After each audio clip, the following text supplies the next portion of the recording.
Pemirsa, Anda menyaksikan Breaking News TV One bersama saya Nadila Saleh. Sore ini pihak keluarga Arya Daru Pagayunan, diplomat muda yang tewas dilakban di kosannya di kawasan Menteng, Jakarta Pusat, diwakili tim kuasa hukum akan angkat bicara. Kita saksikan bersama. Sehingga segala sesuatu, baik aturan maupun tindakan hukum, harus berdasarkan pada falsafah negara, ideologi negara, dan dasar negara Pancasila yang memberikan keadilan berdasarkan keberadaban. Berdasarkan pada itu, maka pada sore hari ini dari pihak keluarga almarhum Arya Daru ingin mengungkapkan sesuatu tentang misteri kepergian atau meninggalnya almarhum yang saat ini dan selama ini masih menjadi teka-teki. Oleh karena itu, sebelum kami memulainya, kami akan menyampaikan bahwa di samping kanan saya, di tengah-tengah adalah ayah dari almarhum Arya Daru, yaitu Insinyur Subaryono MA PhD. Beliau adalah purnakarya dosen Departemen Teknik Geodesi Fakultas Teknik Universitas Gadjah Mada. Hadir di tengah kami pada sore hari ini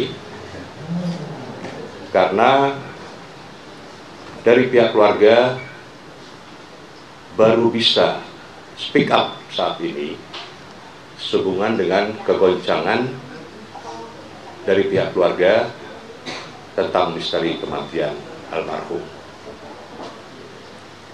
Saya berharap dengan adanya konferensi pers ini, kita dapat sedikit banyak memberikan informasi kepada masyarakat tentang siapa sebenarnya almarhum, agar tidak terjadi informasi-informasi liar yang menyebabkan distorsi atau pengaburan fakta. Selain itu, kami dari tim hukum, saya, Nikolai Aprilindo, bersama dengan rekan saya, Dwi Libranto, kami sudah diminta oleh keluarga almarhum untuk menjadi penasehat hukum bagi keluarga, sehingga segala sesuatu masalah yang menyangkut kepentingan hukum dari keluarga maupun dari almarhum semuanya sudah dikuasakan kepada kami.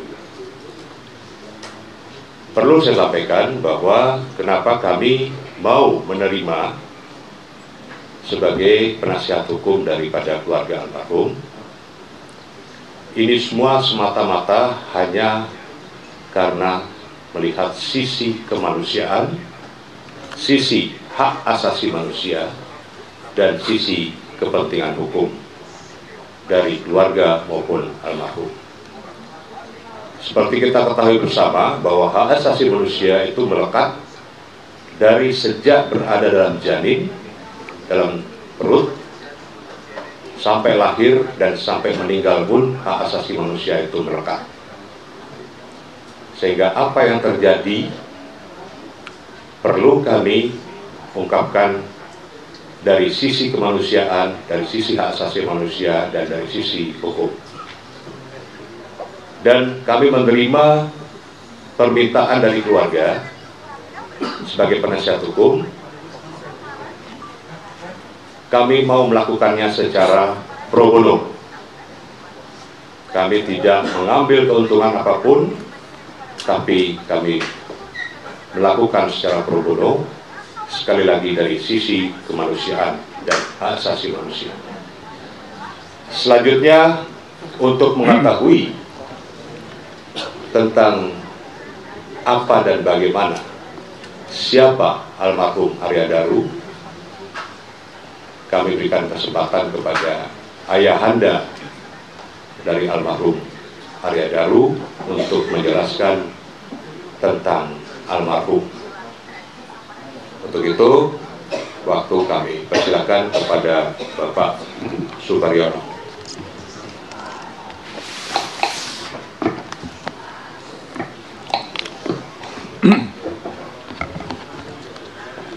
Terima kasih Bapak Nikolai Aprindo yang telah memberikan kesempatan kepada kami. Tes. Ya.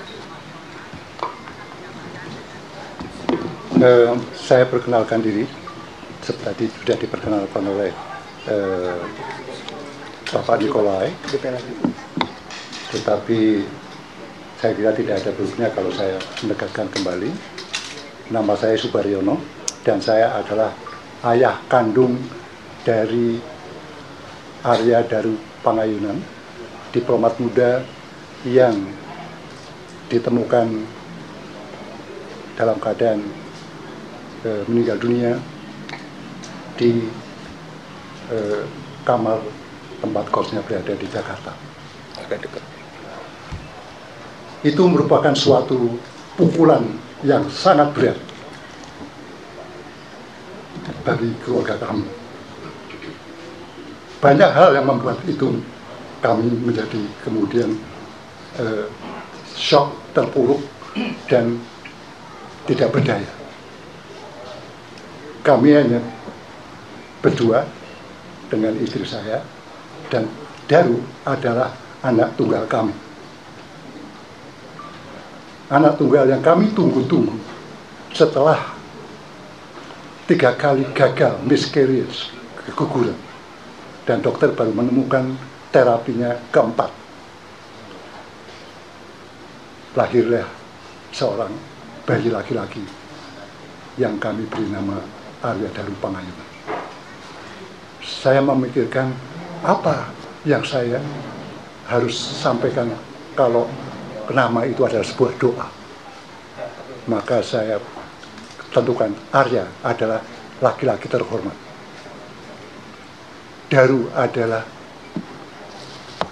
bintang kemujuran, lucky star.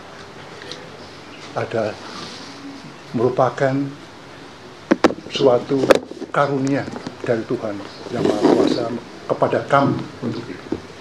Dan mengapa Pangayunan?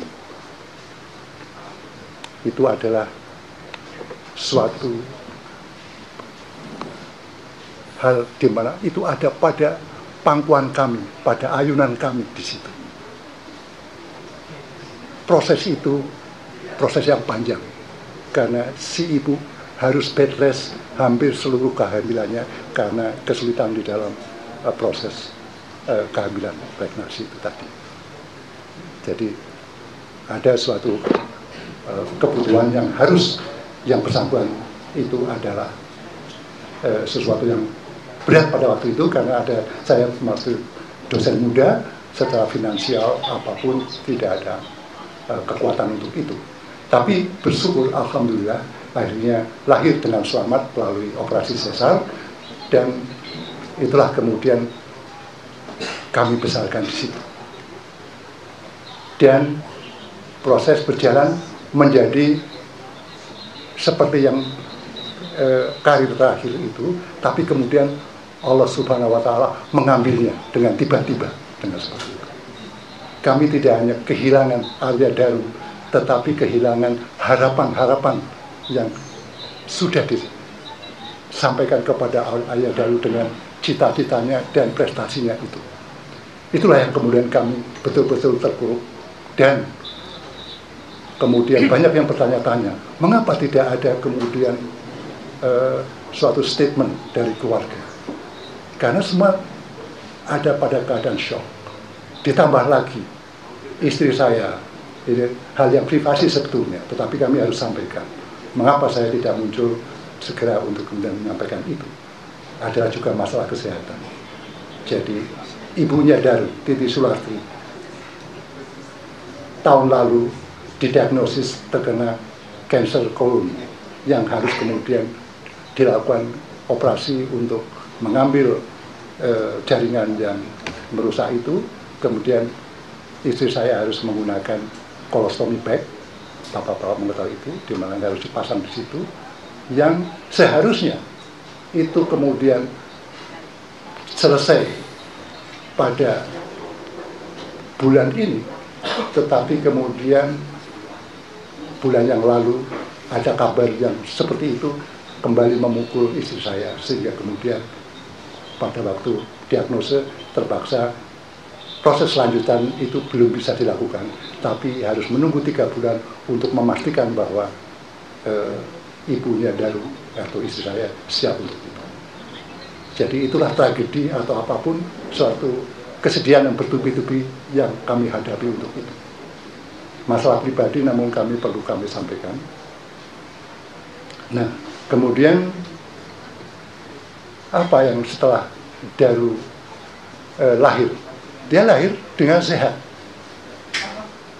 Dia bayi yang sehat, bertumbuh kembang dan sehat, dan kami tinggal di satu kompleks kecil di Seturan. Pada waktu itu tidak seperti Seturan pada hari ini, di mana kami ada 14 rumah, semua adalah dosen-dosen Fakultas Teknik UGM dari beberapa departemen. Pada waktu itu namanya jurusan. Jadi ada teknik arsitektur, teknik sipil, teknik geologi, teknik geodesi, teknik kimia, teknik elektro, dan seterusnya. Dan itulah kemudian Daru tumbuh di lingkungan orang-orang yang bekerja berprofesi sebagai dosen di UGM. Jadi bersama teman-temannya berkembang baik sekolah.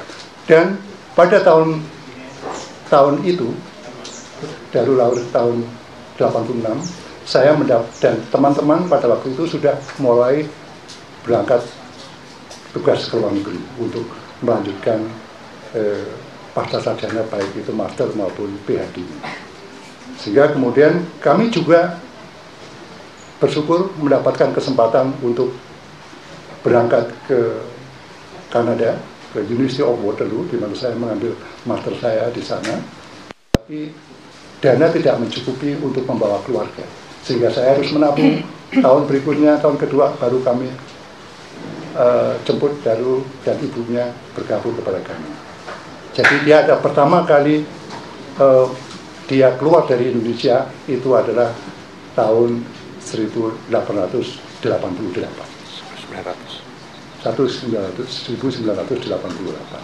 Kemudian saya berhasil lulus master, pulang, dan pada tahun 91 saya mendapatkan beasiswa lagi dari Kanada, yang kemudian saya bisa melanjutkan S3.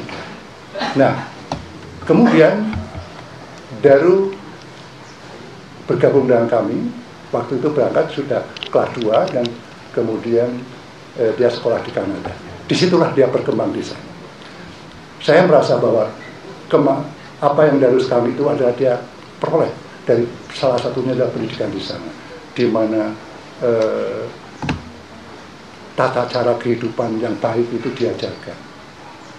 Manners, mereka mengatakan, sopan santun. Bagaimana kalau Anda berjalan membuka pintu, di belakangnya ada orang, apa yang harus Anda lakukan, misalnya. Kalau ada sesuatu bukan punya Anda mau memegang atau mengambil, apa yang harus dilakukan. Mereka itu ajarkan, dan Daru kemudian menerapkan itu. Ada values di situ. Kemudian di luar itu ada benefit yang dia peroleh dari situ, saya ajak ke sana, yaitu dia kemudian mampu berbahasa Inggris lebih baik daripada saya.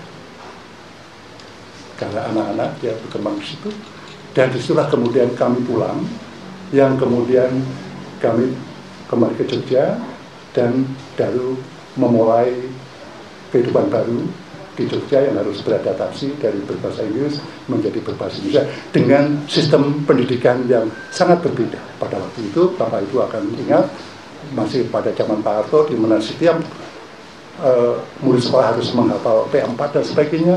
Dia sangat frustasi pada waktu itu, karena dia tidak menerima pendidikan semacam itu pada waktu itu. Tapi lebih pada hal-hal kebaikan apa yang perlu dilakukan. Tapi bukan menghafal kata demi kata untuk itu. Dia belajar di situ. Tapi dia bertahan dan kami tenangkan bahwa ini sebentar saja, nanti setelah itu kamu akan terbiasa dan segalanya akan berjalan lancar. Dia menurut untuk itu. Sehingga kemudian dia masuk di SD Serayu dan dia berprestasi sehingga bisa masuk ke SMP yang bagus di Jogja, di SMP 8, yang kemudian di situ kemudian dia berpikir apakah ke SMA yang favorit, di mana persaingan sangat ketat di situ. SMA 3, SMA 1. Tapi kemudian kita berembuk dan dia memilih ke SMA Muhammadiyah 1 Yogyakarta. Dan di situ dia sudah mulai bertambah berani melawan arus, bukan melawan arus, tetapi memilih jalannya dia yang fit dengan mereka.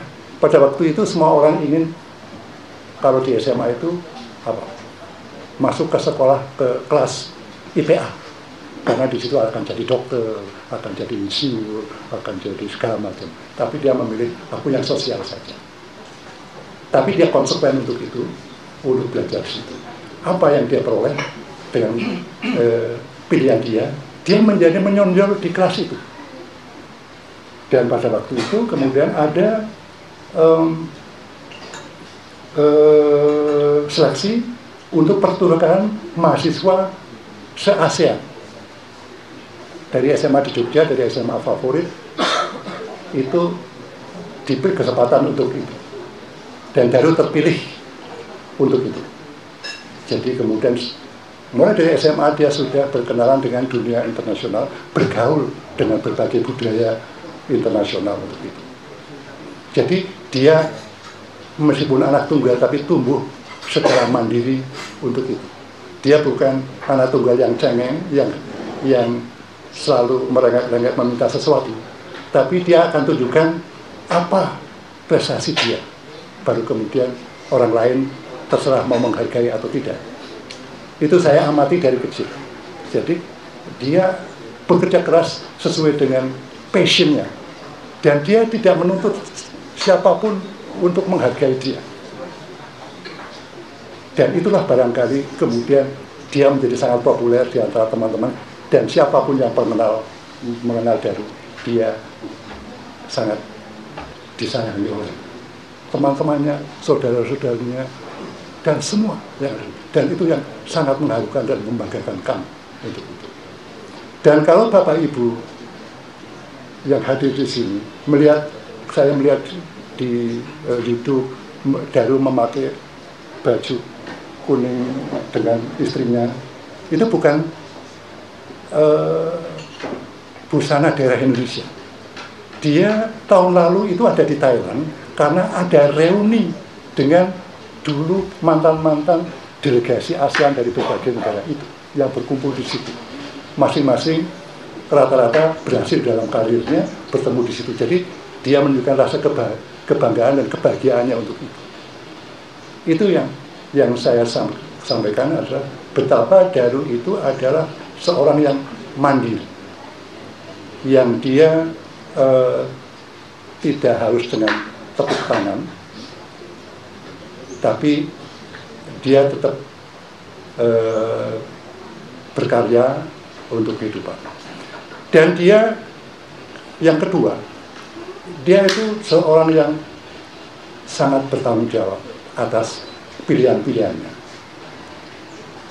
Jadi dia akan selalu konsekuen dengan pilihannya itu. Kami semua kaget pada waktu itu.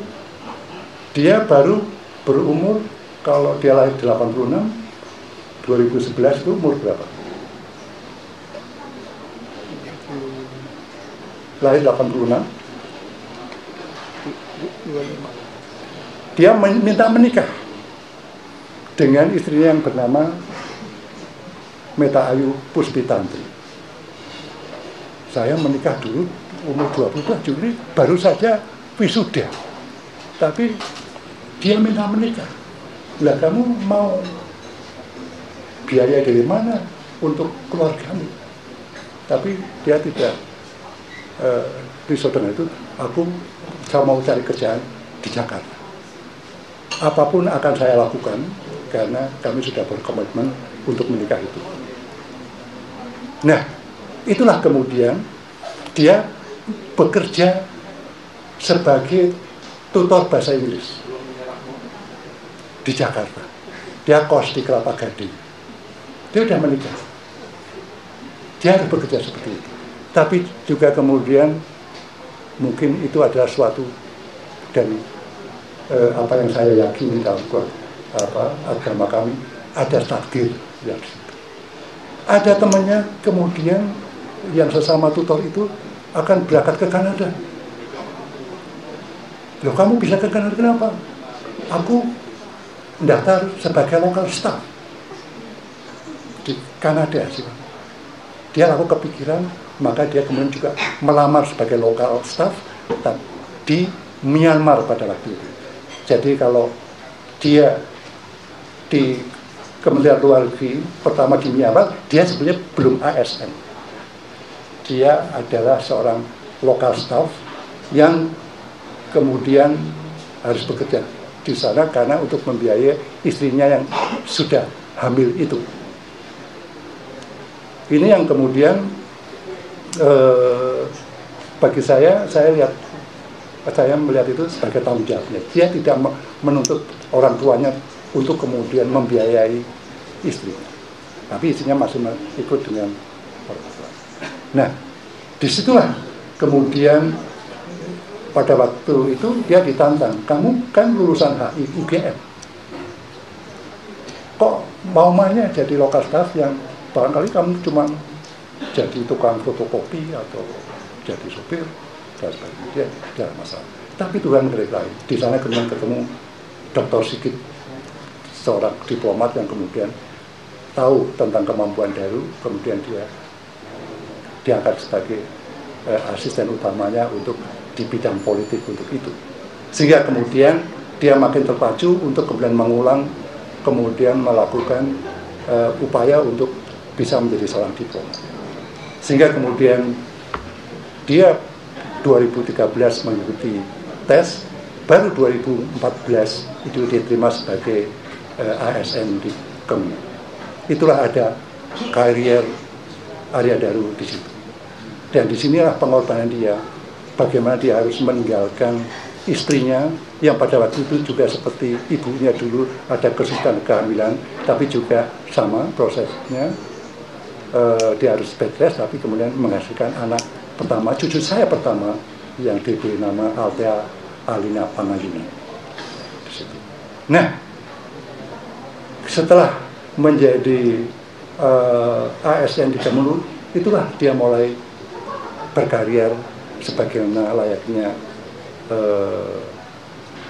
ASN. Kami bangga karena dia, yang saya sebut tadi, dia sangat bertanggung jawab dengan kehidupannya. Dia menulis buku tentang bagaimana perjalanan kehidupannya, yang kemudian setelah beberapa saat semua persyaratan dipenuhi, dia ditugaskan di Timor Leste. Dan dia pada waktu itu memilih bidding karena di situ dia pernah bercerita, seorang diplomat bisa saja di satu negara 4 tahun, tapi bisa saja 4 tahun itu ada di 2 negara, namanya cross post. Dia memilih itu, tapi banyak yang suka itu sehingga harus bidding. Dan dia mendapatkan bidding itu, jadi 2 tahun di Timor Leste, di Dili, kemudian 2 tahun di Argentina. Nah, kami semua bangga dengan prestasi dia, dan dia selalu mengabarkan keberadaannya kepada kami, karena sekarang kan dengan teknologi telekomunikasi yang begitu bagus, itu sudah tidak ada jarak lagi. Separuh dunia di Argentina atau di Timor Leste semua berjalan fine-fine saja. Dia bisa mengerjakan tugas itu sehingga dia bisa kembali pulang. Dan setelah pulang itulah kemudian Arya dari Pangayunan, dia kerja, kalau manggil saya, mengikuti teman-temannya di Kanada, dan aku ditempatkan di Direktorat Perlindungan PWN. Oke. Terus ya kerjaannya itu mungkin tidak seperti yang ada di TV, yang dimana diplomat pakai jas, dasi, masuk keluar ruang sidang untuk melakukan negosiasi apapun. Tetapi dia harus siap, ready 24 jam, ada panggilan tentang keperluan perlindungan WNI. Karena dunia ini kan 24 jam. Tidak bisa hanya bekerja di jam kerja di Indonesia, sementara yang membutuhkan itu ada di jam siang mereka. Jadi dia ceritakan, tapi lebih pada cerita yang sifatnya kemanusiaan. Dia tidak pernah cerita tentang hal-hal yang ada di dalam berita-berita itu. Kepada saya tidak pernah itu. Yang dia ceritakan adalah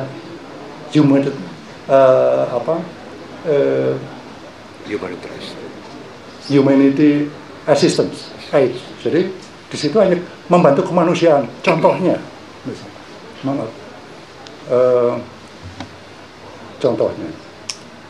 misalnya ABK yang meninggal dan BABK itu bekerja di kapal asing. Dia harus kemudian membantu mengurus bagaimana agar kemudian meskipun sebagai berupa jenazah, tapi harus kembali ke Indonesia. Dia harus standby di situ. Dia apalagi dia harus kemudian melakukan koordinasi dengan kerabat dari korban itu. Dan dia harus meladeni itu seperti saya sekarang alami. Mereka adalah dalam keadaan duka, tapi dengan kondisi yang kemudian tidak mereka harapkan. Dia harus membantu itu.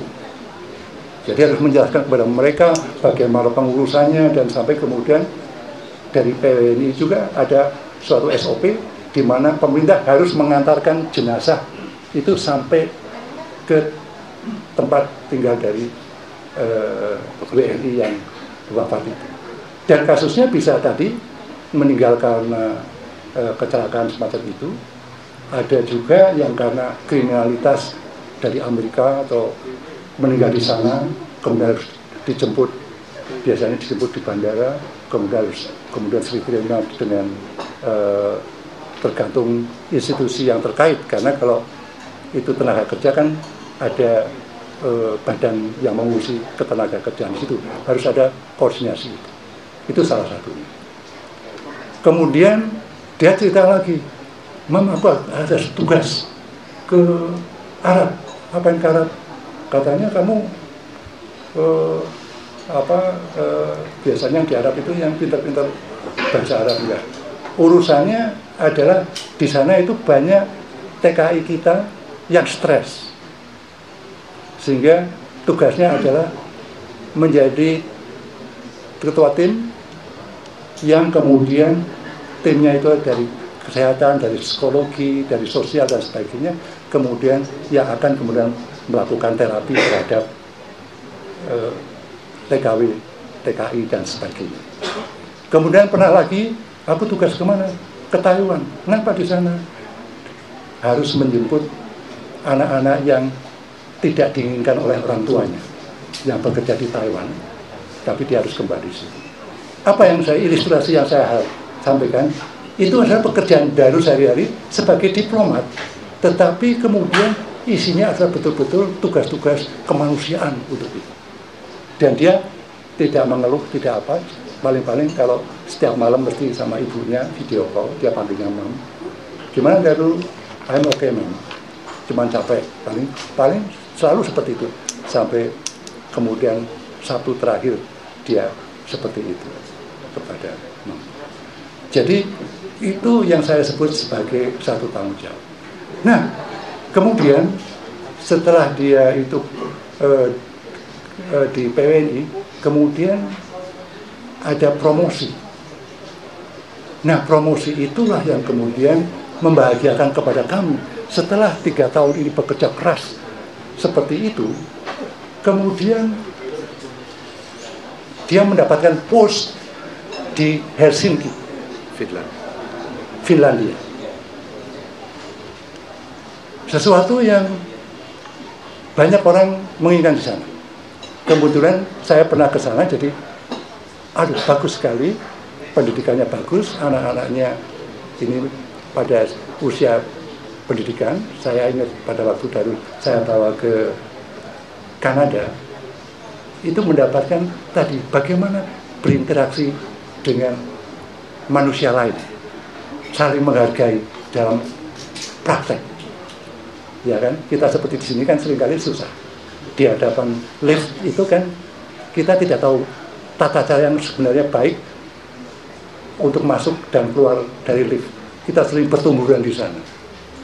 Itu kelihatannya sepele, tapi itu ada suatu pembelajaran dari kehidupan itu. Nah, kami bangga. Kamu akan ke Finland? Alhamdulillah. Saya pernah ke sana, bagaimana orang sederhana di dapur itu, setiap kita ada di apartemen, dapur itu tempat sampah itu akan berbeda-beda. Ini untuk plastik, kalau kayak kita punya Ultramilk yang pakai can itu, kalau mau dibuang harus di rinse dulu, dikocak dulu, baru dipakai. Jadi saya sangat mengharap, alhamdulillah, justru saya akan mendapatkan pendidikan yang baik seperti itu. Dia sudah menyiapkan segala sesuatu. Istrinya sudah menyiapkan segala sesuatu karena sudah fix, sudah dapat SK dan sudah mendapatkan uang muka untuk pembelian keperluannya itu. Mobil sudah dijual, yang dipakai oleh istri dan anak-anaknya dijual. Istri dan sudah memamitkan anak-anaknya bahwa kita akan kemudian pindah ke Finland. Terima kasih atas pendidikannya di Jogja. Anak yang tertua itu ada di SMP Muhammadiyah di sini, yang kemudian dia mendapatkan pelajaran-pelajaran religiusitas yang bagus. Tapi kemudian kita harus berpisah dan semua baik-baik saja. Dan di sini pas juga masa pergantian tahun ajaran, sehingga waktu sangat tepat untuk itu. Dan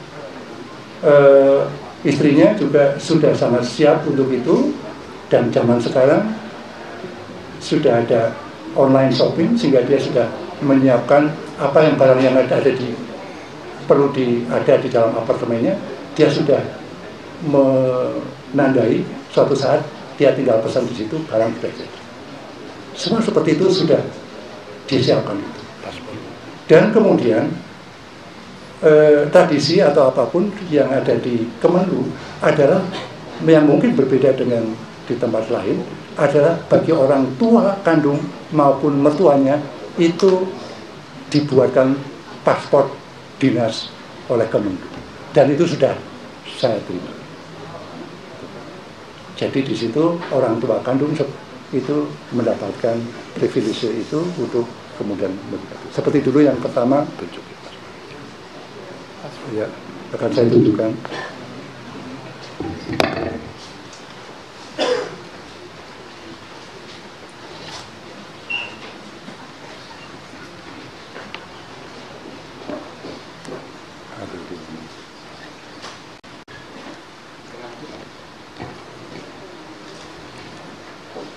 Jadi satu untuk ibunya, satu untuk saya, ada satu untuk bapak mertuanya, dan satu. Dan saya pernah menggunakan itu pada waktu dia bertugas di Diri. Tapi saya tidak ke Argentina karena terlalu jauh dan mahal. Dan pada waktu ada wabah COVID, sehingga kami tidak bisa menengok ke sana. Tapi ini sebetulnya sudah dirancang bahwa nanti Mam akan segera sembuh, maka kita bisa ke Finland, dan itu perjalanan tidak terlalu jauh dari Singapura, itu 1 malam, subuh pagi sudah sampai ke Helsinki misalnya, jadi tidak terlalu melelahkan. Itu menjadi sesuatu yang setelah sekian lama bekerja keras, seolah inilah saatnya kita mendapatkan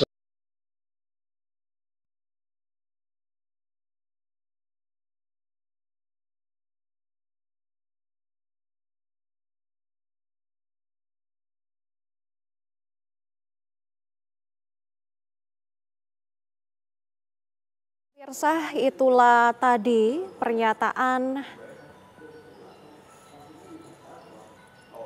yang disampaikan oleh ayah dari almarhum Arya Daru Pangayudan Subaryono, yang tentunya tadi menyampaikan duka kehilangan dan rasa terpukul dari keluarga atas kejadian ini. Kami mengalami kendala teknis, nanti akan kami sambungkan kembali lagi dan menyimak bagaimana pernyataan dan cerita dari ayah almarhum Arya Daru Pangayudan Subaryono.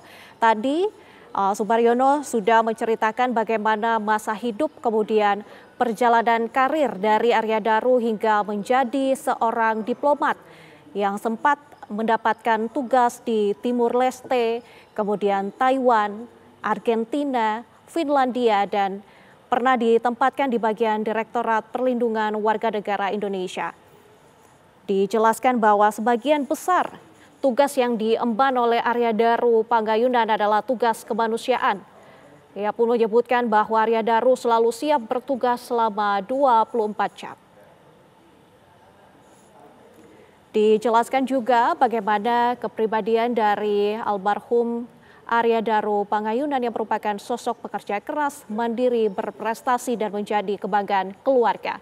Breaking News TV One masih akan kembali untuk Anda pemirsa. Sesaat lagi, tetaplah bersama kami.